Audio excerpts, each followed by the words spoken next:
আসসালামু আলাইকুম।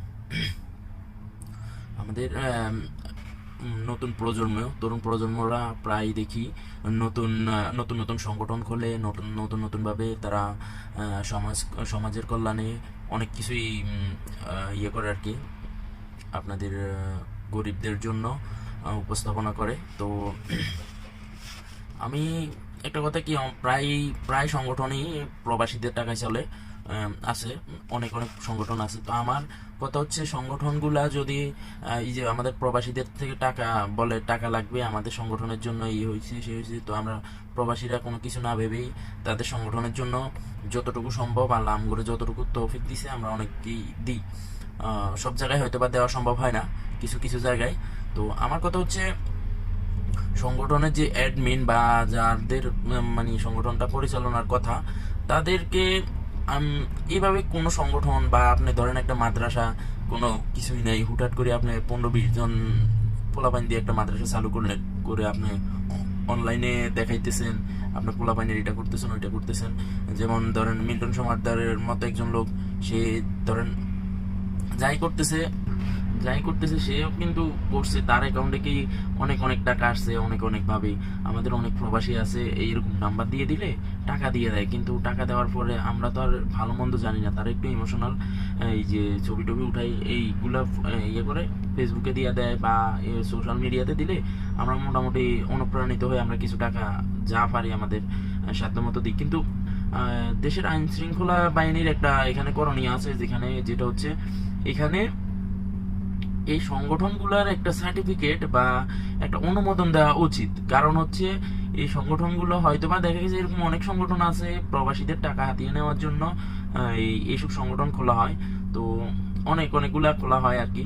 তো আমি মনে করি যে জেলা প্রশাসক বা বড় কোনো কর্মকর্তার বা ডিবি বা ভালো একটা পজিশনের সরকারি কর্মকর্তার অনুমোদন ছাড়া এগুলা আসলেই খোলাটা বিপজ্জনক। মানে অনুমতি ছাড়া এগুলা থাকাটা আমাদের দেশ এবং আমাদের প্রবাসী বলেন, যারা দেশের মানুষ বলেন, যারাই আমরা এখানে ওখানে অনুদান দিই, তো আমাদের এগুলাতে কিন্তু আমাদের অনেকেরই ক্ষতি হয়। এখন আমরা প্রায় সময় চিন্তায় পড়ে যাই কোনটা ভালো কোনটা মন্দ, আমরা আসলেই মানে ইয়ে করতে পারতেছি না, মানে আন্দাজ করতে পারতেছি না কোনটা ভালো দিলে হইব আর কোনটা দিলে টাকা মাইর যাইব, এটা আমরা বুঝতে পারতেছি না। তো আসলে এরকম কোন সংগঠন আসলেই দেশে নিষিদ্ধ হোক অনুমোদন ছাড়া, এরকম কোন সংগঠনে যাতে খুলতে না পারে।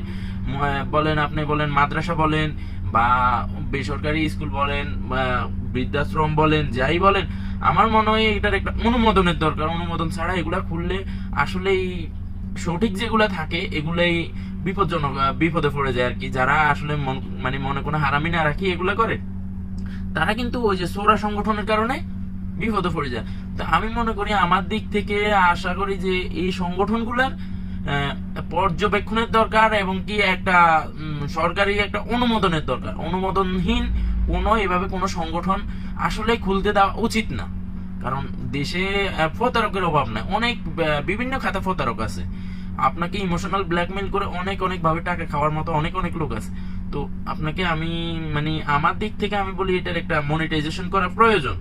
এখন আপনাদের মতামত কি, আপনারা এই ভালো বুঝেন আশা করি। যদি আর কি দেশে এরকম কোনো কিছু চালু হয় তো সবার জন্যই উপকার। কারণ মানে সবারই রক্ত কামান্য টাকা, সবারই কষ্টের টাকা। টাকা এই যে ঘাম জড়তেছে, এই যে ঘাম জড়তেছে, 1 মিনিট 2 মিনিটে ঘাম জড়তেছে, টাকার ইয়ে আছে। এই যে অনেক কষ্টের পরে টাকা কামাই আমরা। তো আমাদের টাকার